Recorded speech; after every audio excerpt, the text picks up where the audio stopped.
Welcome to this episode of the Brush and Soap and Blade Podcast, where we look forward to shaving every day. Welcome to episode 81 of the podcast. My name is Rick Deweese. I'll be your host this week. This week we've got a letter and a response to it. I finally got my hands on a Phoenix Artisan Accoutrements double open comb razor, and well, I give it a run for about a week, and I'll give you my impressions right off the bat. I found myself listening to old episodes of the podcast. First off, I've had people ask me, well, how do I listen to old episodes of the podcast? So towards the end of the segment, I finally get around to, well, explaining how to do that. But in the meantime, I talk about, well, just what it means to me to listen to some of the old episodes and, well, kind of some reflections there. I also checked out this week the Phoenix Lavender and Ceder soap, and I'll give you my impressions about that. One of our honers, Bill T, up in New York, who is rather famous for doing honings of straight razors. He has honed probably a lot of straight razors in his day, and he always offered exceptional prices and good deals. And he did just so much to get young guys, or inexperienced guys rather, because some of us aren't that young, into straight razor shaving. And so I did a shave kind of in tribute to him towards the beginning of this week. And, well, it kind of carried over into the weekend. So, you know, I got a shave tribute to Bill T, and then, you know, I then go into have a segment on some well, double-edged razor blades that I actually found being used at work of all places. And then, just because I enjoyed the straight razor tribute to Bill T, I actually did a straight razor weekend. So that was kind of nice. I talk a little bit about other methods to roast coffee. You don't have to do it in a cast iron pan. There's other ways, and, well, I talk about one of them. I throw in a shave of the day that happened, you know, just earlier this week, Monday I think it was. A shout out. I've got a special shout out here. It's the tail of the box, and the shout out is to some well, an absolutely fabulous vendor who did a magnificent job and took customer service, well, to an extraordinary level in my opinion. And it's good stuff, and so I wanted to give a special shout out. You're going to have to listen to the segment, though, to find out who I'm giving the shout-out to. But, well, that or look at the show notes. All right, I'll tell you. It's a shout-out to Maggards. It's Maggards done an exceptional job, which, you know, the more I hear about Maggards, that's their typical way of doing business. So thank you, guys, and I got a segment, well, kind of dedicated to you. And then finally, when it's all said and done, after the closing music, if you care to stay around, I talk about something that I'm building for my truck, specifically, well, a center console. So stay tuned. We'll get right to the show, and hopefully you'll enjoy listening to it as much as I enjoyed making it. So I got an email from Logan. He says, "Hey, I recently got into restoring straight razors, and I was curious as to what leaving a few minor pits in a straight razor would do to the shaving quality. As long as the pits were not anywhere near the edge and more towards the spine. Is it simply an aesthetic thing to buff those out, or will it affect the blade, cause more rusting problems later, or prevent a smooth shave? Thanks, Logan." So, in response to the phone call on restoring straight razors, okay, I am not a professional straight razor restorer, nor did I sleep at a Holiday Inn Express last night. So far be it from me to to try or attempt to call myself an expert. However, I do have an opinion on the matter. Okay, so the question specifically was, if there is rusting, spotting, pitting up in the spine, is that okay? Does it need to be restored? Okay, does it need to be buffed out or polished? Okay. First off, my personal opinion, and this is just my personal opinion, is unless it's in bad shape, in which case it's probably not a candidate for restoration anyhow. If it's got a little bit of pitting, I probably wouldn't mess with it. Now, the other concern is that up in the spine, that's not the cutting surface of the blade, okay? The cutting surface is down on the other side, and that's what you need to be concerned with. Now, and another thing. Do not ever, just don't do it. Don't go there. Don't be tempted by it. Just don't do it. Don't polish a straight razor blade with a Dremel tool. Just don't do it. They build up too much heat, and what ends up happening is you'll end up cracking or busting or shattering or just removing the temper, the temper in the blade, and pretty much it's a bad thing no matter what you do. If you come at a small thin piece of steel with a Dremel tool, I mean I'm sorry, it's just bad juju, and so don't do it. Now on to the subject at hand, the cutting edge. It's on the other side from the spine, and so if there's a little bit of pitting in the spine, okay. Not a bad thing because it's up in the spine. It shouldn't hurt it. Shouldn't, as long as it's minor, it won't impact honing, or angles or anything like that. However, keep this little caveat in mind. If the environment was in such a condition that it allowed the spine to pit, seeing as how the edge or the sharp part of the razor is just a little bit further down, and well, pretty much from an atmospheric condition right next door, there's probably a good possibility that if the conditions were such that you would pit the spine, the conditions were also correct to damage the edge of the blade. So if nothing else, it warrants an extremely close investigation of the edge of the blade with something other than just magnifying glasses. You're probably talking jeweler's loupe, at least a 10, maybe a higher power, but at least a 10 power magnification on that, so that you can truly see the edge of that razor. Again, there may be nothing wrong with it, in which case, yeah, if there's a little bit of pitting on the spine, and there's, on the edge is in good shape, great. Continue to sharpen, hone away, and I wouldn't bother with worrying about a little bit of pitting in the spine area. I mean, most of those razors are at least 90 to 100 years old anyhow, so one would expect just a touch of wear and tear, and well, a tad bit of realism in those. At least I would, but I would pay very, very careful attention to the edge. All right, so it's a bit of a damp morning this morning, and that's okay. Makes things grow. That's the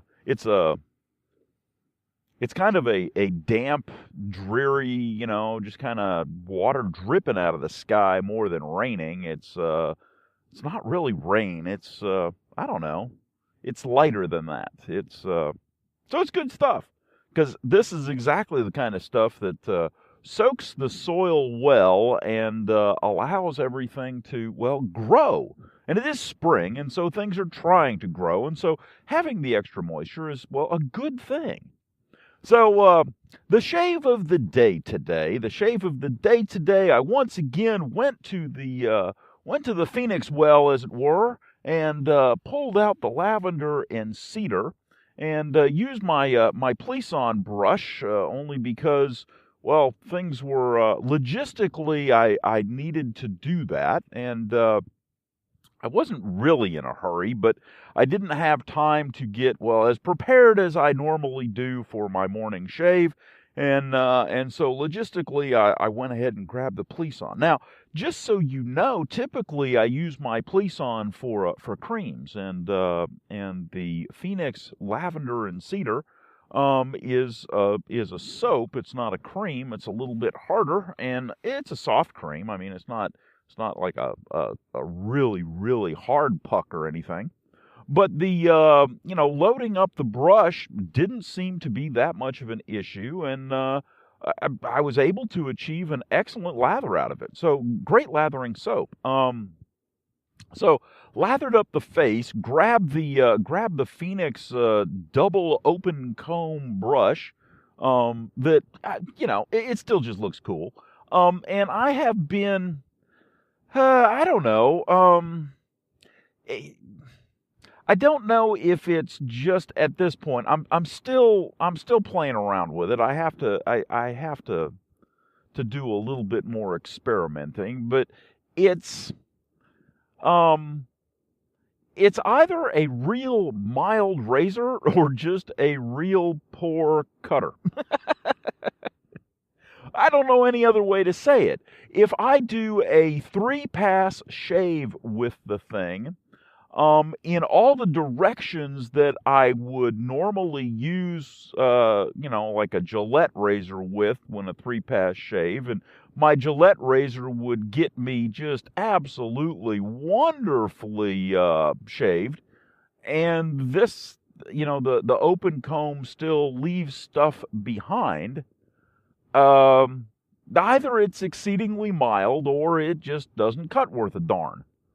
And the issue that I'm struggling with is that it's you can really feel the blade in it. So it's, I can really, I can tell where the blade is. I can feel it. It feels like it's a more aggressive razor than it is. Now, I have tried both the Gillette Silver Blues, which for me is typically a very mild razor, or blade rather. And, at first I thought, well, maybe it was the blade combination that is not allowing this thing to perform to its utmost. So then I threw a fresh feather blade in it. So I've got 2 shaves on a feather blade with this thing, and I'm still, I'm still running into the same issues. And I know that somebody at one point had said that the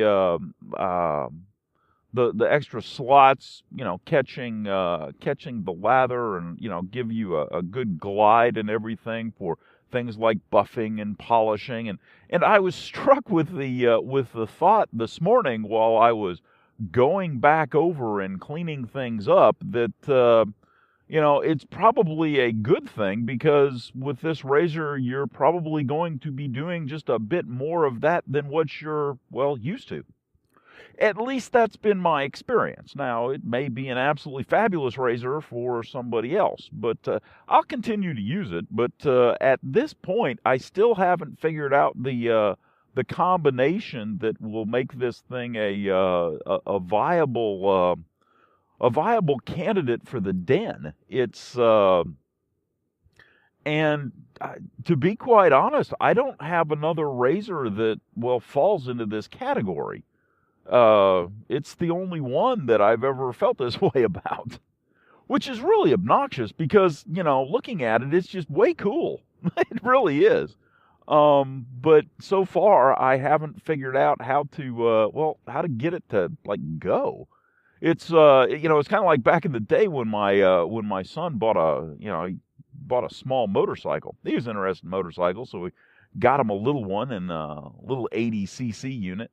And when we bought the thing, it's 2-stroke. Well, the exhaust pipe was all plugged up, And so the dang thing couldn't breathe. Now, if you've had any experience with two-stroke motorcycles, you will know that in order to get them to go, they have to breathe. They have to breathe out their exhaust pipe, and so it was the muffler, in fact, that was clogged up. The pipe wasn't, but you could take the muffler off, and this thing would just fly like a little screaming banshee.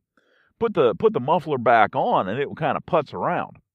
So actually, in fact, what we did is we left the muffler on, and I bought him a new muffler, but we left the muffler on for, I don't know, the first month or so while he was playing around with it because, that's how he learned. And it didn't have any power. So he could learn how to shift and brake and all this stuff, and, a very nice little environment to do so. So, then we fired it up, put a new muffler on it, and, he would scream around the neighborhood like a banshee. So all good stuff, but, I still haven't figured out what's getting in the way from this thing flying, or if that's even possible at this point. It may be a thing where instead of a motorcycle, it's a moped. I don't know. It's, so we're going to experiment a little bit more. I'm gonna do just a quick comparison maybe tomorrow with just to find out, and do a comparison with my Gillette. Take a Gillette Fat Boy or Slim or something like that, and dial it down to like a 2 or a 3, and get it super non-aggressive and about as gentle as you can get, and see if it replicates. See what the feel is between the two of them, to kind of be able to dial in my analysis of what the heck's going on with this thing. So, the soap did well. Now, don't get me wrong. I had to go over a few extra times and things like that. Where I did, it was a pretty dang good shave. It's so from that aspect, it's good. Didn't have any cuts or scrapes or nicks. The double slotted open comb, head cap leaves some really interesting and wild foam traces on your face. So that's kind of fun. It's you can see where you've been, and it looks like somebody raked foam on your face. It's kind of neat. But again, it's a coolness factor. So that was very interesting.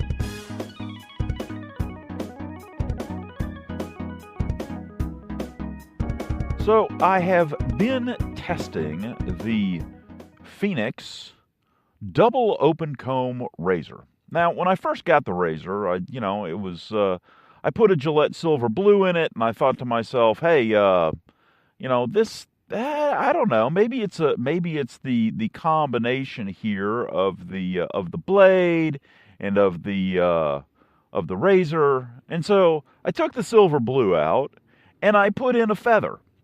And I thought, okay, maybe it's just me, but it's just, this thing just isn't cutting well.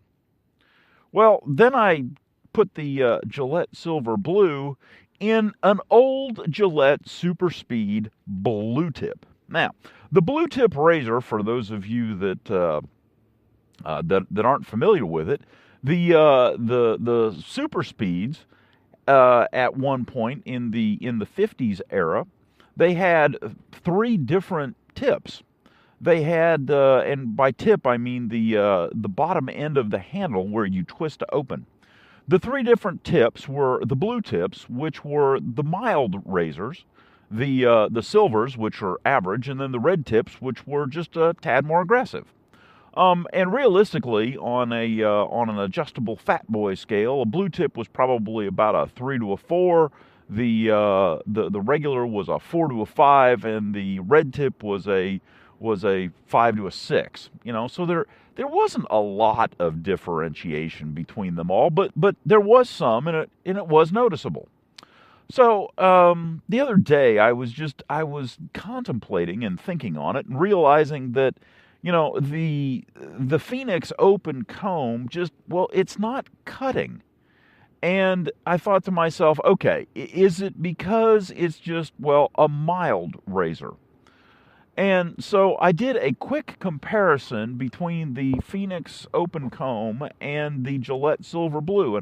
And I've been doing that for the last couple of days, and I have come to the conclusion that both of them cut, well, about the same.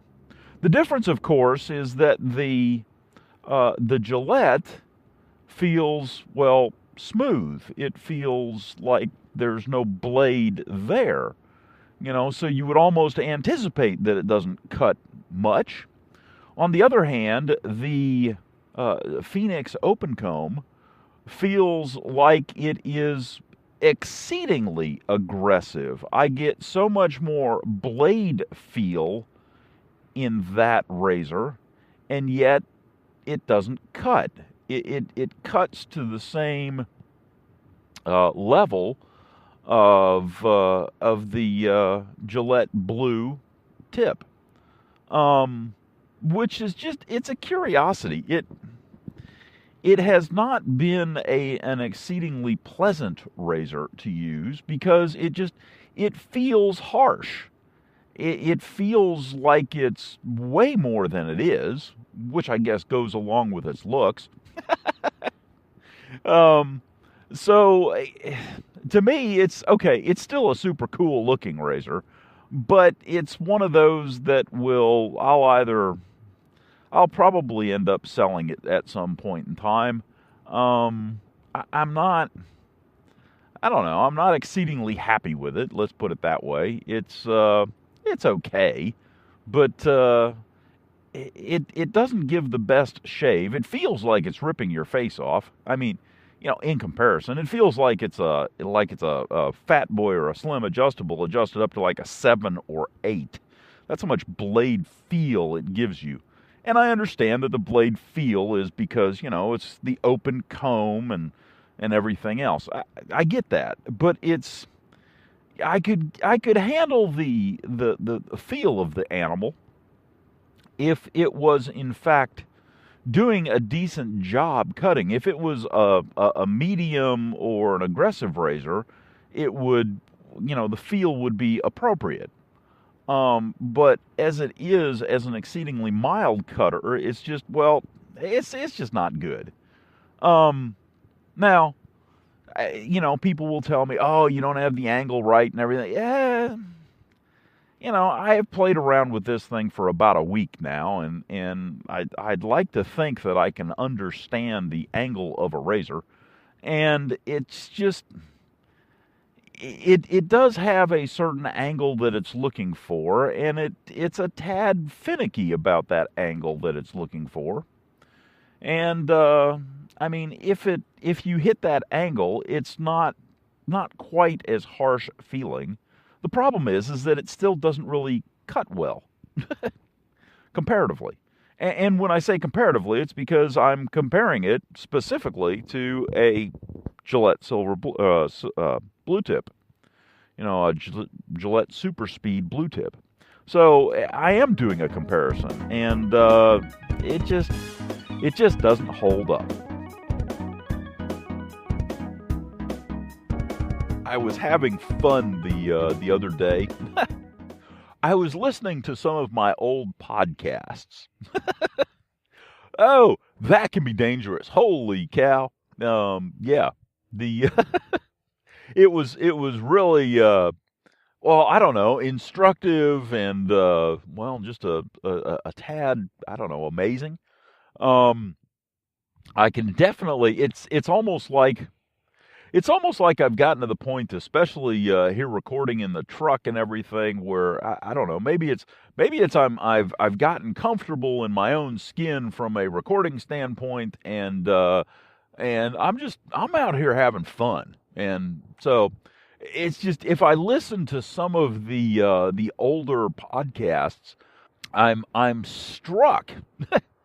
Kind of like, struck in the head with a 2x4, but I'm struck at how, I don't know, stilted, reserved, just, especially in the beginnings when I'm announcing, it's like, oh my gosh, wow. It's almost like I loosen up a little bit when I get into the topics, but the first portion there, it's like, you go, what? Who is this guy? Wait a minute, come on. Open up, have some fun. Gee whiz, live a little bit. Wow. and then, you kind of wonder, it's like, is that how it works in, normal human interaction and conversations? I'll have to keep my eye on that. Do people start it out just a little bit, I don't know, reserved, kind of held back, and then they finally start to open up when they get a little bit more comfortable? It's one of those curiosities in life, and maybe I'm picking that up in the podcast. So, I'm to the point now where 80 shows, it's like you get to a certain number. It's almost like you get to a threshold, and you just go, okay, it is what it is, and hopefully, hopefully people like it, and hopefully you'll get more listeners and all that, but it is what it is.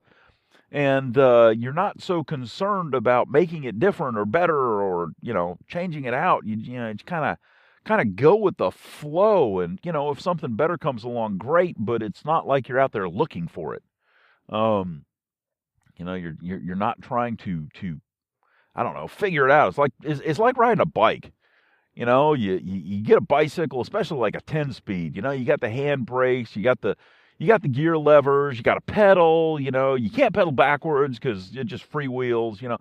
There's all this stuff out there, and you're trying to figure out how to coordinate it and how to make it work. And it's like, holy cow, how do I do this? And then you get to a point where it's like, hey, I got this. And maybe it's like that. It's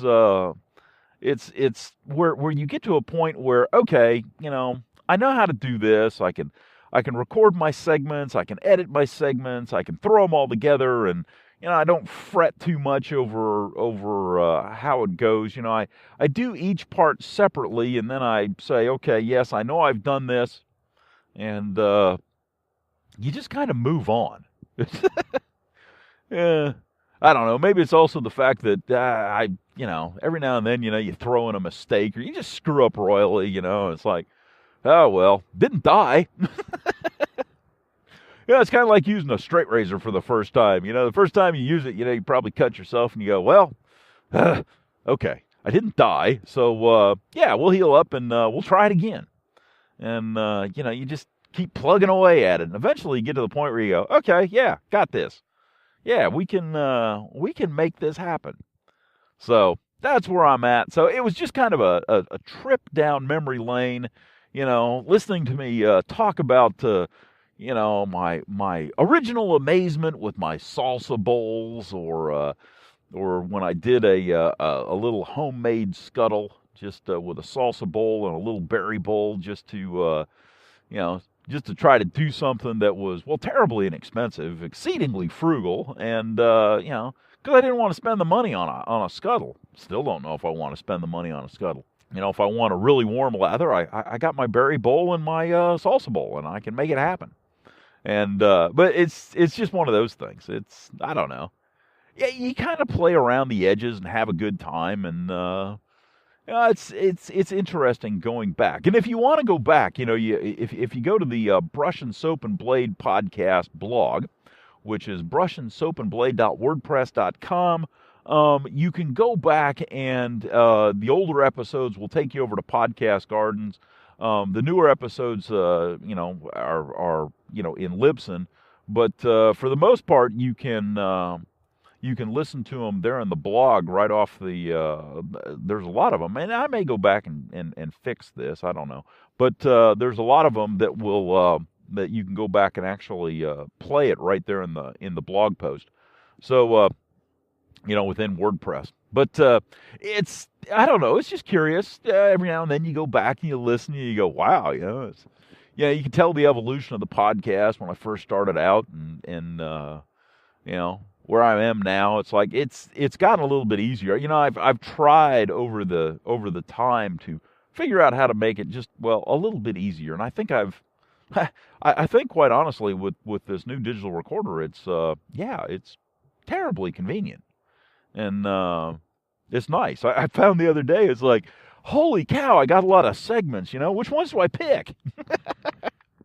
And I don't know, it's just fun. It's You get to a point where, it's kind of like having a whole shelf full of soaps and brushes and blades and razors. It's like, well, which one do I pick? You get to that point and you come to the realization, hey, I'm there. It's kind of fun, kind of neat. Yeah, good stuff. So at the end of the day, the final evaluation of the Phoenix Lavender and Ceder soap is, well, this.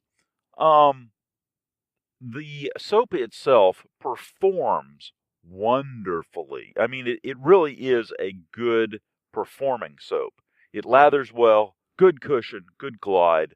The soap base itself is really, really nice. Not a disappointment at all. Really good stuff. Now, the issue that I have with it is it's supposed to be lavender and cedar. At the end of the day, but pretty much all I get out of it is lavender. And it's a heavy lavender. It's not a light lavender at all. It is a heavy, and I guess the word that comes to mind is thick. It's a thick lavender. Now, in comparison, there are other soaps that I have that will have a touch of lavender, and it's much more ethereal. It's I don't know. It's much more of just a hint of lavender, which allows other scents to come through. Lavender is a very strong scent. And what ends up happening, at least for me in the lavender and cedar soap, is that I smell all lavender and virtually no cedar. I know it's in there, but it's just, I don't really pick it up. It's, I don't know. So I miss that. Now, again, the lavender itself is thick and it's very reminiscent of some of the soaps that I have that are just 100% lavender. It's got that same essence. And so for me, it was, well, I don't know, a letdown maybe?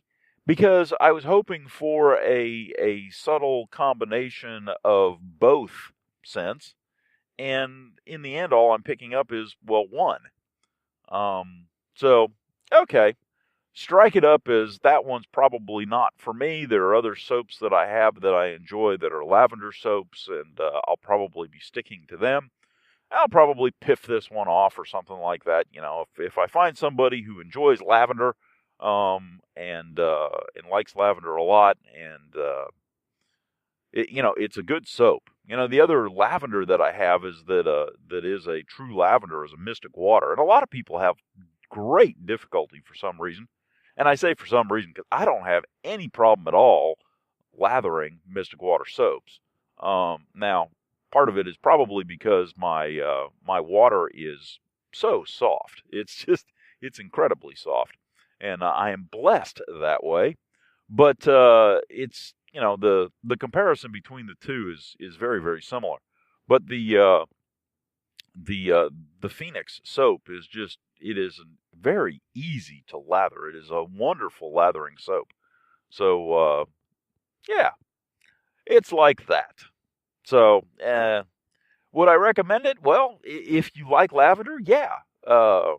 If you're thinking that it's lavender and cedar, well, I don't know. Maybe there's something else out there. But for me, for right now, it's kind of a as far as scent goes. Of course, again, the performance of the Phoenix soaps, so I've always been impressed with. So this one doesn't disappoint in the performance area either. But the scents, well, it's just missing something. Today, I can't talk about the shave of the day. I really can't. The only thing that I can talk about is, well, the shave of the night. So last night, I got home, and I was supposed to go do something, and turned out the people that I was supposed to meet and do stuff with called and said, well, we can't do it tonight. Okay, fine. That's, no big deal. Stuff happens. I understand that. So I So I looked around and said, well, what do I do now? And I realized that my shaving den had become, well, cluttered is a good word. Messy, dirty, nasty, just... So that's what I did. I went through and I cleaned up and cleaned out my my boxes of stuff and soaps and razors and blades and aftershaves and all of this. And by the time I got done, I said, well, okay, I've got all this stuff nicely laid out. It's clean. It's, I think I need a shave. So I gave myself one.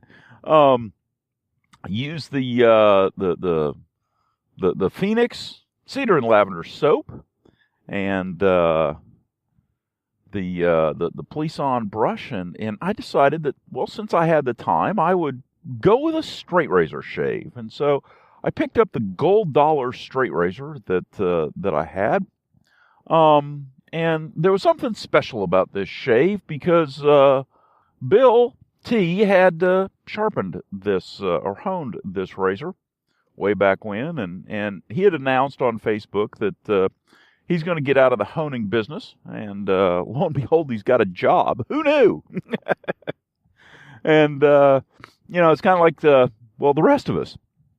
But anyhow, I decided to give myself a straight razor shave, and it was a lovely experience. And I posted that up on Facebook and everything, and, well, in his honor, because, he deserves it. He has done an outstanding job of bringing a lot of people into the fold of straight razors, as it were. And, it was just kind of a way for me to throw that up there and say thank you. So, thank you, Bill. It was a great shave, as always. So I'm at work, and one of the things that we do at work is we've got a lab that tests stuff. And the stuff that they test, sometimes they do some tests on some really itty-bitty stuff, and they've got to cut it to precise sizes and all this. And in the lab, there's actually a press, a little cutter press that cuts things to precise sizes. And I was back there talking to the guy that works in the lab, and he said, "Yeah," I said, "I'm having some problems. Nobody can find a replacement for this cutter blade." Okay, well, let me see it. And it turns out it is a French Spartacus double-edged razor blade. But it's the old style. It's the style that has 3 holes in it from back in the 1900s. It's it's not the new ones that have kind of a hole in the center and then a diamond pattern where the old holes. I mean, it's round. It is definitely the Gillette old, or the Bulldogs or whatever. It's that style. It's that age. It's that era. And it's interesting because I'm sitting there and I'm looking at these things and going, okay, I mean, that's a double-edged razor blade. It is the exact size of a double-edged razor. And he said, yeah, the problem is that apparently the French company that makes them has gone out of business. And I'm thinking, really? Huh. Well, first off, I wish I'd have known that, because I'd have loved to get a hold of some of these blades, these old Spartacus blades. They're really, really nice blades, and they look like they're in good shape and, brand new, and, they're just classic. And it would have been nice to play around with some of those. So anyhow, I get to looking, and it turns out that these types of blades, the old double-edged, 1900s era blades, are used as Slitter blades. That's what they're called. And if you Google, Slitter blades, you will find manufacturers of these types of blades again, which is curious. I never would have known that. There's guys that make them out of stainless, out of carbon, coated. I mean, it's like, wow, who knew? So I don't know. Maybe I'll call this episode "Who Knew Too." But it was really interesting when I ran into that because I had always wondered for those old style razors. Where do you get blades? I mean, yeah, you could take a Dremel tool and grind down the posts slightly so they'll fit a modern era blade and all that. But that's really not what you want to do with an old classic razor of any value. So it was curious. There's German companies, there's Chinese companies, and it's like they were. I mean, it looked like they were rather prevalent. Prices were a little bit high, but that's okay. It's I think it was probably about 75 cents a piece, maybe $1 a piece, something in there.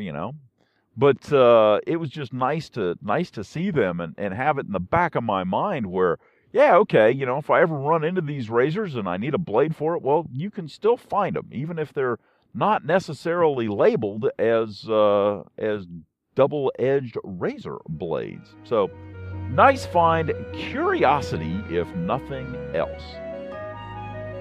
So this weekend, I also just about exclusively used straight razors. Used my my gold.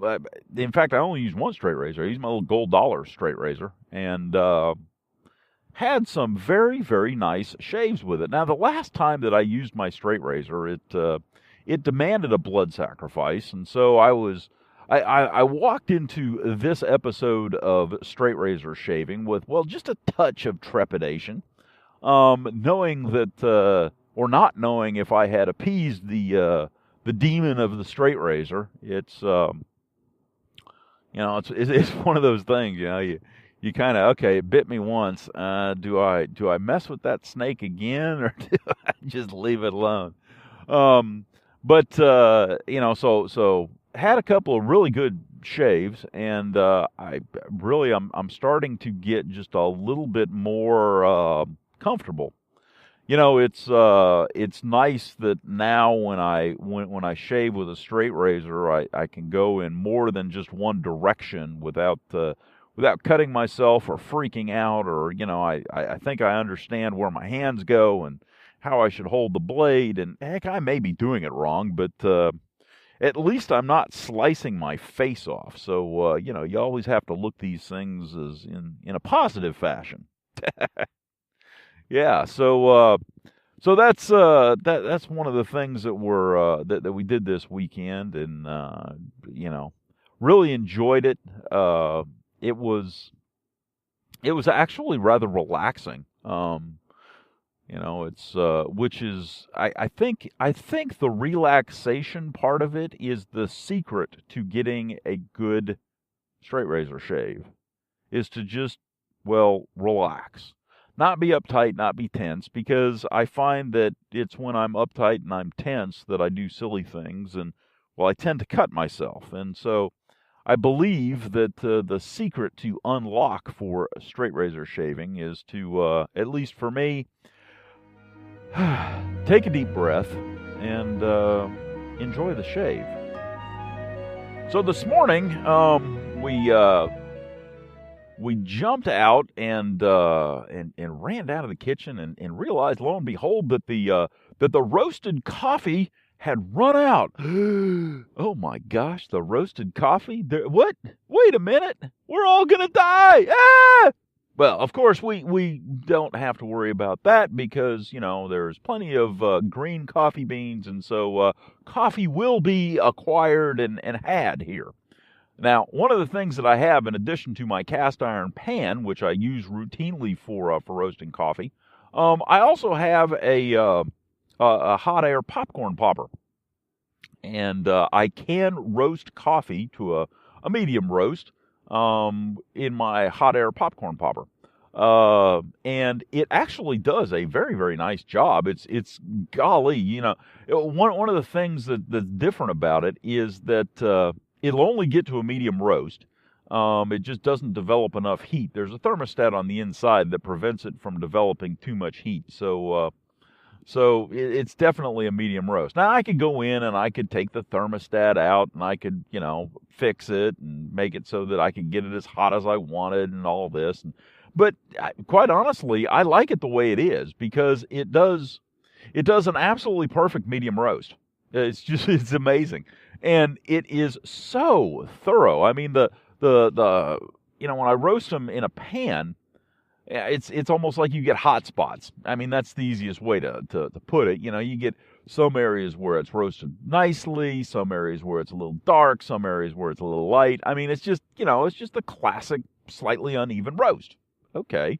And I kind of prefer that. It just gives some, I don't know, uniqueness, some handmade flavor, if you will. And so the popcorn popper, the hot air popper, the hot air coffee roaster, does an absolutely perfect medium roast. I mean, it almost looks like somebody took each bean and spray painted them brown. It's really rather amazing when you think about it, but that's what it does.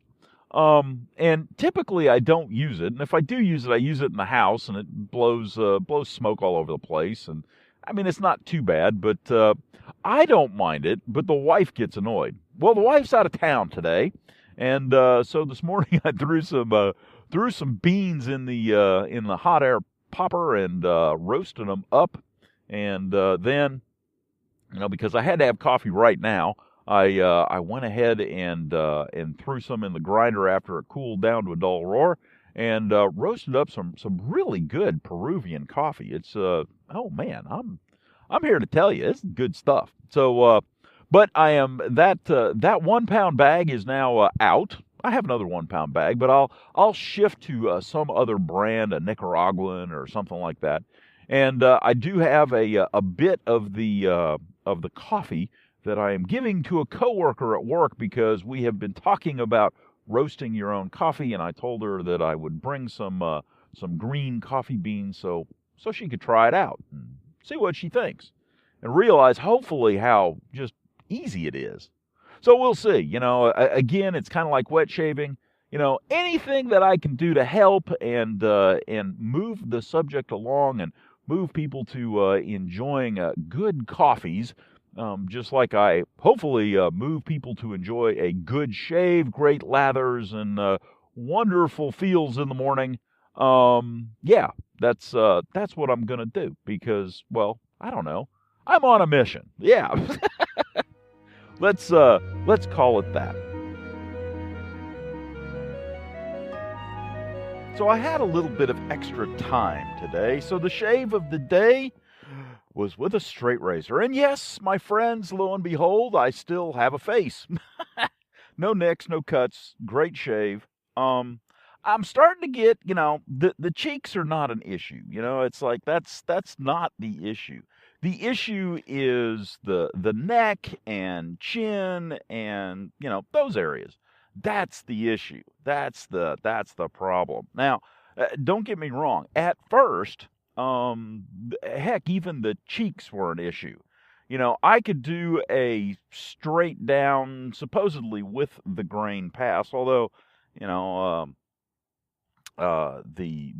grain is not always straight down, so keep that in mind. But a straight down path on the cheeks, that was not really the problem. So if that's your first pass, that's usually pretty straightforward. The nicks, cuts, scrapes, those kind of things, those were always when I went, somewhere else. As in against the grain passes, cross grain passes, things like that. And quite honestly, it's because, I wasn't used to holding a straight razor. It's not something that is intuitive. And it made me wonder at one point. It made me wonder if it was, worth it. If somebody came up with, like a practice straight razor, that, wasn't really, like cutting sharp, but, at least sharp enough to get your attention, with like points on the corners and things like that, to at least understand, that, you could be cutting yourself here. I don't know. Because to me, the big thing was, how do you hold your hands? How do you hold the razor in such a way that you actually can go cross grain? Because you're using an opposite hand and you're going in a strange direction, and the angle of the blade has to be just right, and it's really a foreign concept. It's, especially when you're old. I suppose when you're young, learning new tricks, it's like, no big deal. But when you're old, I'm sorry, but, we're set in our ways, and, we got grumpy and curmudgeon-y and stuff, well, for a reason. Anyhow, it's not intuitively obvious to the most casual observer, and you can't just flip a switch and go, aha, I've got it. At least I can't. So, it does take some practice. Now, the good news is that with a little bit of practice and a little bit of time, I can get it done. Now, what ends up happening is I can get an exceedingly close shave with 2 passes on my cheeks. To get a reasonably close shave, because of the grain patterns and everything else, let's see, we're talking 1, 2, 3, 4 with a touch-up on my neck. Just because I'm having to go in multiple different directions, because I can't take a straight razor and go easily from ear to Adam's apple. It just doesn't go that way. There's not a flat surface, and you just can't make it happen. Now, I know, you got all this stuff where, you pull the skin and all that. The problem is that my skin is still very, very, well, relatively anyhow, taut. And so when I pull skin, it really doesn't move all that much. And so I still can't get to areas.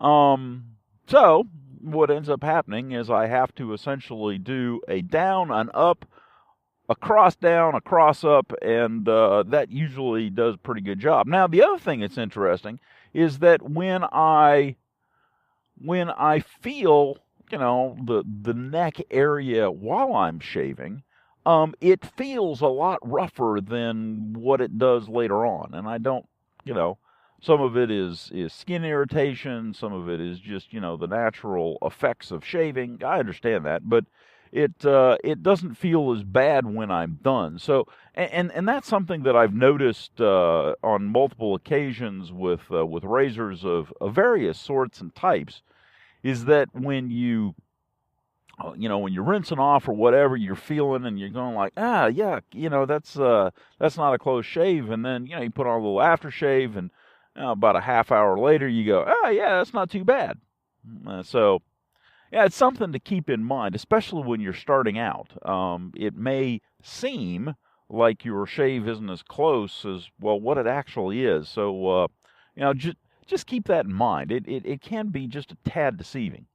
Anyhow, on with the shave of the day, I suppose. The shave of the day again was with a straight razor, and the straight razor that I used is one that normally has a tendency to nick me. It's got a square point on the end, and I would not, if I was to get one for a beginner especially, I would definitely get a round-pointed straight razor, one with a square point. I'm telling you, that square point, while allowing you to do nice detail work if you need to, which I don't, has a tendency to really just kind of grab you.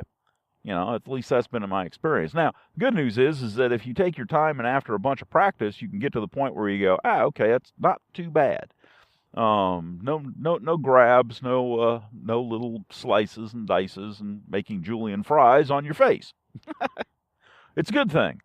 So, but anyhow, it's an old straight razor, Newman, and I thoroughly enjoy it. It's really nice. I like the scales on it.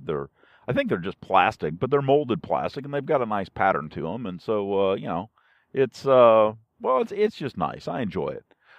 It's also relatively thin, which I also like. I find there are some times when I enjoy thin razors, and there are some times when I enjoy thick straight razors.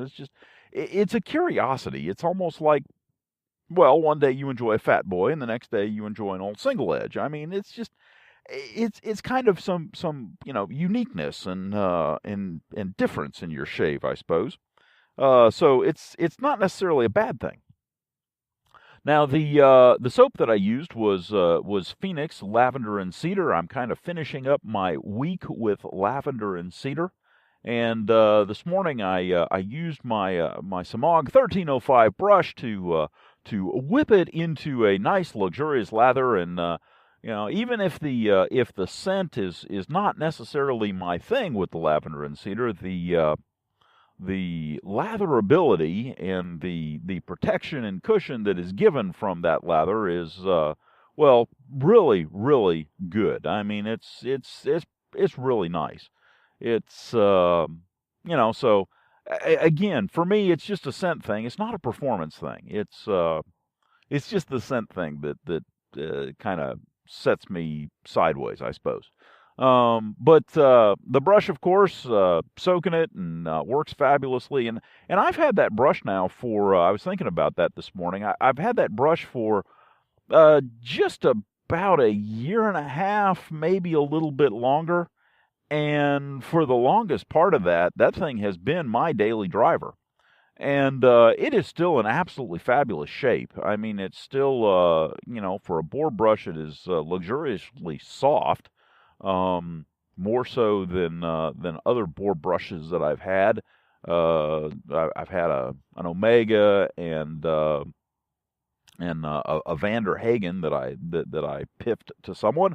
But the Samog has really been a nice brush, and it doesn't lose any fibers. It doesn't lose any bristles. I've not seen really one that is broken off or anything like that. I've never noticed it. And the thing that's interesting is that it's because I don't notice it on my Samog that I notice it on some of my other brushes. Now, so far, the only ones that have shed just a little bit are my natural bristle brushes, my Badgers. And they all have just a little bit. It's not been bad at all. So I don't want to give the wrong impression, but I have noticed it, and we're talking one or two here and there. It's not like a big chunk has come out or anything, nothing like that. So it's just curious that I have not seen that in my Samog, and I was kind of thinking about that the other day. Now the handle is still in great shape, and I do enjoy the Samog handles. So it's just at least the wooden handles. The acrylic, well, okay, it's a little big, but it's not bad. But I really enjoy the Samog handles. They just seem to fit me. I don't know. Maybe it's nostalgia because I've had it for so long. I don't know. It could be, you get like that after you've had something for a while. At least I do, and especially something as personal as shaving. I can definitely see that. Especially if you have a kit, if you will, a couple of razors, one or two brushes, and you just change out soaps now and again just to have some variety, but you basically stay with the same, or essentially the same razor and the same brush. Yeah, you do this for a year or so, and you can get, I would imagine, very nostalgic. I would think that the a plastic razor, for example, a disposable cartridge, I mean, you're not going to get nostalgic about that because, well, it disappears in the bin every now and then. It's just, it's different. Anyhow, that was the shave of the day. Excellent shave. Finished up with some Clubman, just, well, because. And I must say that I do enjoy the smell of Clubman. And now that I have the big jar, it's very nice. I also found out, at least it seemed this way, it's rather curious, the bigger bottle of Clubman, it seems like when I shake out some, it puts out less than the smaller bottle did. And I don't know if it was a thing where the bigger bottle is just a tad stiffer and doesn't squeeze, and the smaller bottle, I would actually squeeze it while I was shaking it out just a little bit, and that would pressurize some of the some of the Clubman goodness out of it a little bit faster. I don't know, but it was just curious. I was shaking at my hand going, this is odd.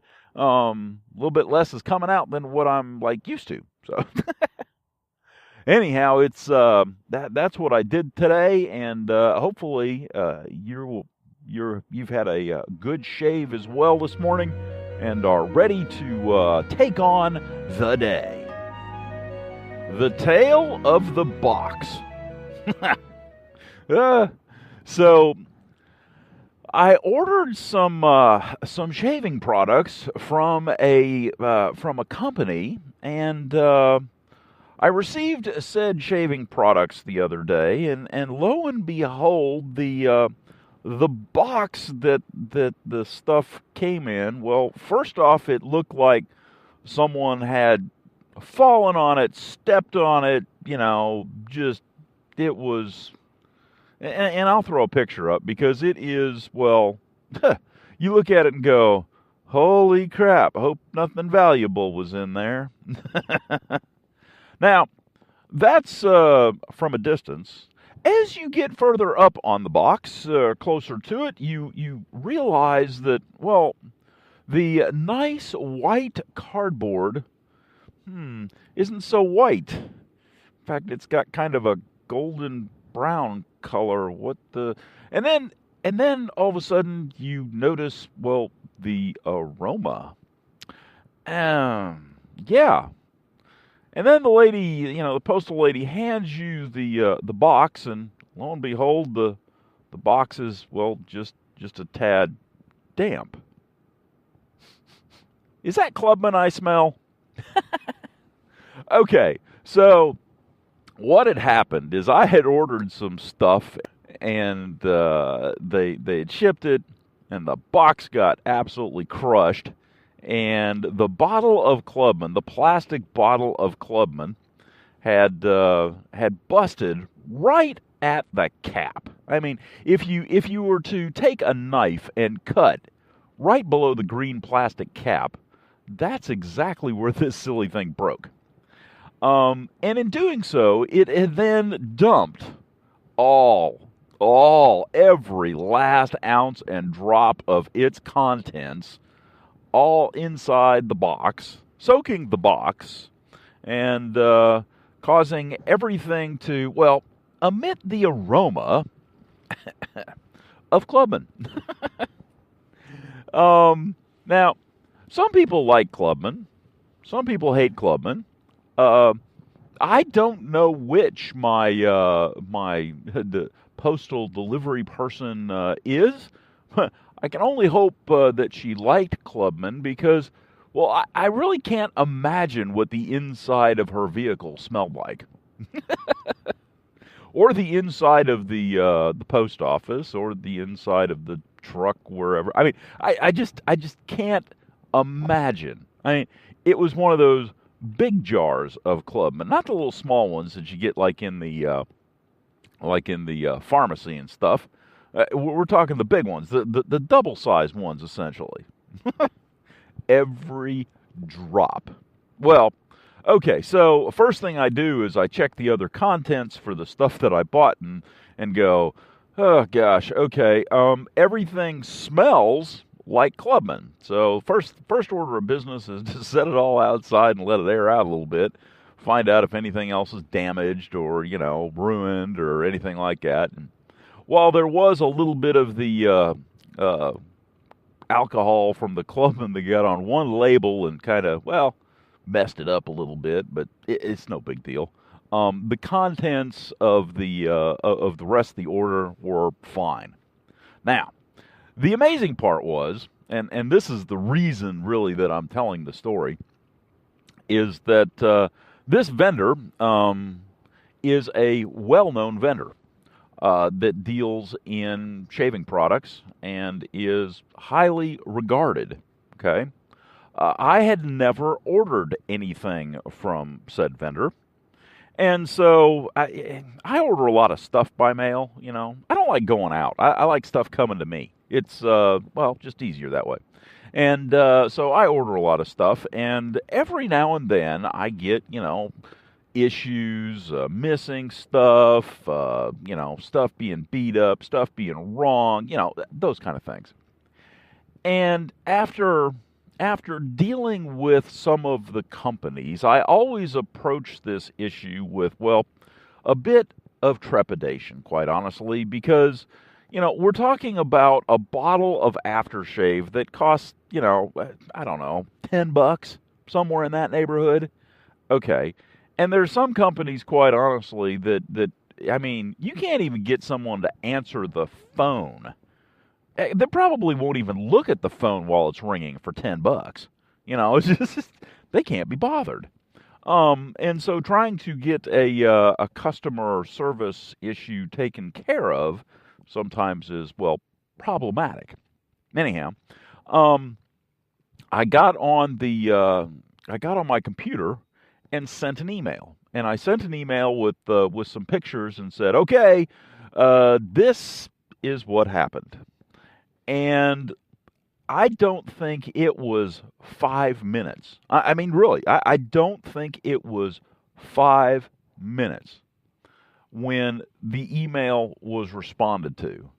And the first question was, is there anything else in that package that was damaged? And, I said, no, not to my knowledge. It doesn't look like anything's damaged. It smells a little bit, but it's airing out, and at this point, I think everything else will be okay.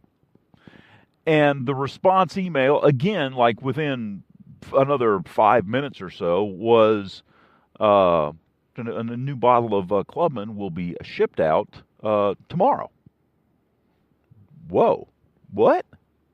It wasn't a question of, now granted, I sent pictures and everything, but it wasn't a question of, you got to pay shipping or blah, blah, blah. No, it's on its way. Really? I had not, experienced quite that same level of dedication. To me, it's an amazing statement when you think about it that my email was even answered as quickly as it was. These people are trying to run a business, okay? They're dealing with putting products in boxes and shipping stuff and, doing all this kind of thing. And here's somebody like instantaneously responding to emails and things. And it's like, holy cow, that's rather amazing.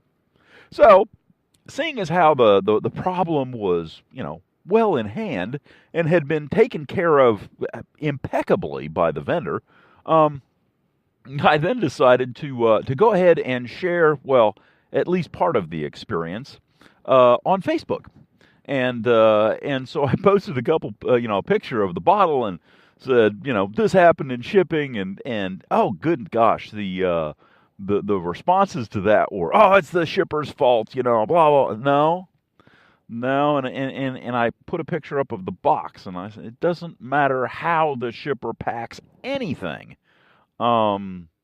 If a box takes a hit like this, it doesn't really matter what. It looked like that box had been half rolled over by a truck. And I don't care how well you pack stuff, how many peanuts you put in it or whatever. That box would have had to have been solid steel to be able to withstand what it looked like it went through. So, sorry, can't blame the packer. That one definitely fell on the post office. But it was good, and I shared the picture without mentioning the vendor. Because I don't want to go, I'd already taken care of it. I'd gone to the vendor and said, hey, I got this issue. And the vendor had, just absolutely been flawless in taking care of the problem. It's just, it is a testament to the goodwill and professionalism of this vendor. And I was, I'm not a guy that takes stuff to the internet. It's, it's just not the way I operate. Anyhow, so I was sitting there, and I was just sitting there reading the comments, and lo and behold, the vendor pops up, and starts, throws in a statement about, the situation, which is fine. I mean, but I did not out the vendor. I just, I didn't want to. It really didn't matter. I just wanted to kind of point out that, there are good vendors out there, and I'm having a good experience with one. To me, it's a funny thing. It's like, okay, some people would be upset. I'm not. It's, stuff happens. But anyhow, the package arrived yesterday, and it was impeccably put together, and great service. I did not expect to get the package that fast. I mean, it's literally a couple of days, and boom, it's here. It's like, holy crap, that was quick. And in fact, the other day at work, I even ordered some other stuff, and from the same vendor, and it showed up too. So I had 2 packages in my mailbox yesterday. But anyhow, I just wanted to give a shout out to the vendor, and the vendor is in fact Maggards. And Casey up there, well, it was beyond a pleasure to work with you, and to talk to you both via email and via Facebook Messenger. Thank you very much for being there for us in the shaving community. Thank you very much for being the consummate professional that you guys are, and running the company and the business the way that you do, because you make a whole lot of people happy, and it's I will be doing more business with you. It is I did not expect the speed, the response, everything with all the transactions that I've done in the last couple of days have been, super. So thank you. And this is, my recommendation, that if you need some shaving supplies and you haven't tried Maggards yet, go check them out. They've got a real good selection. They've got a lot of stuff, and quite honestly, with the experience that I've had, if you have anywhere close, there's pretty much no way you can go wrong. So it's highly, highly recommended.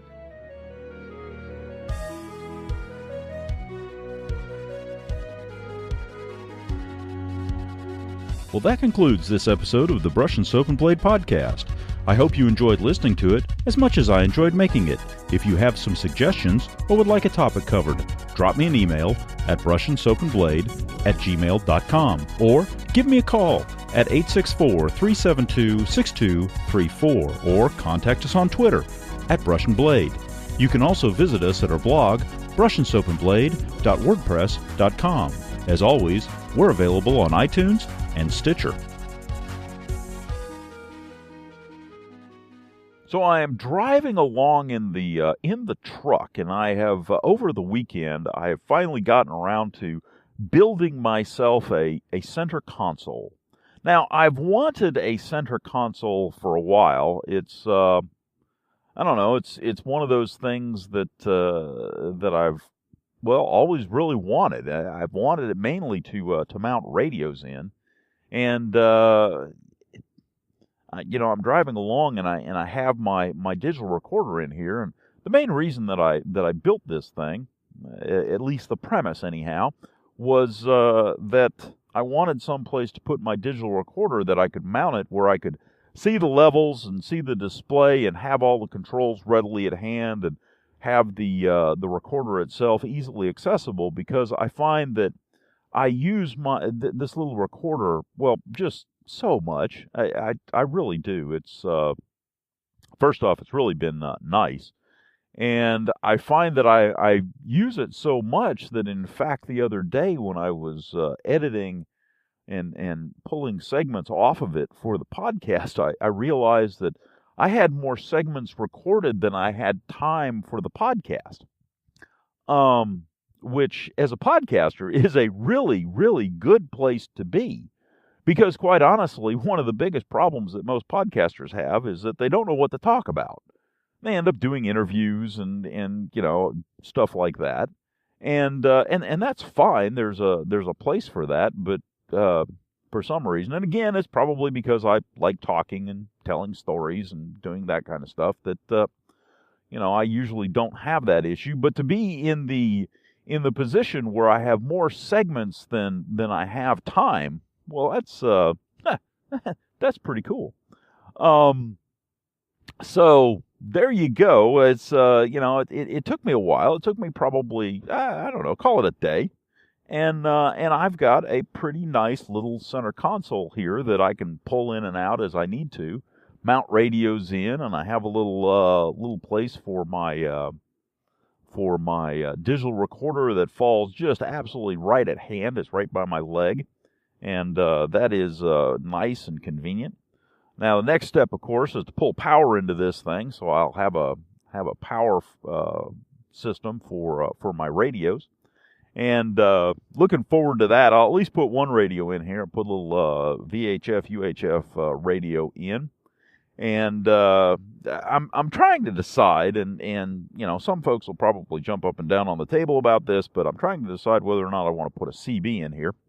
I may play around with a CB just to find out, just how much use it actually gets in this area. And if it gets a lot of use, I may put one in. Just because, well, it's kind of neat having a radio deck, if you will, sitting in your car. But so this thing's an evolution. It's it's something that is happening, as we speak. It's I don't know. It's something to play with. I like making things.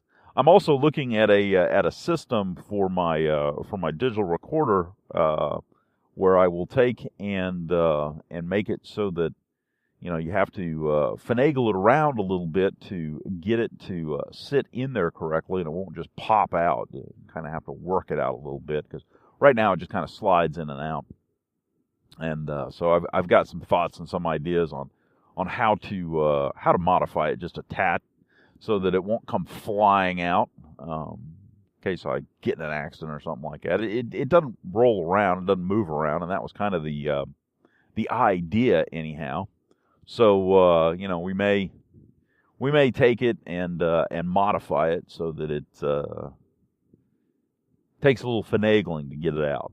Still easy to pull on and off, but again, the big thing was be able to mount a radio and do that kind of stuff. And the other thing that I need to do is I need to tilt, and this is kind of a learning process as I go along. I need to tilt just slightly. The support for the recorder, I need to tilt it up just a touch to get the glare off, because I get a little glare in the screen, and that's something that I need to work on. But it is something in process. Again, it's it's one of those things you make, you try. It's all good. Not an issue at all. So far I'm liking it. Of course, the old radio that I have is not well mounted like it was now, and so it has a tendency to slide around. So until I get that fixed, it's it's one of those things. It's always something, isn't it? It is fun. I did get a lot done this weekend. I got that done. I raked a good bit of the yard and put down some grass seed. And the Mother Nature has blessed me with rain after almost immediately after that. So it's good to have some grass seed and get it down and have some rain come on top of it, water it in just a little bit. That's always a good thing. So we'll see if the grass seed has a shot at actually doing anything. Be nice if it did. But so there you go.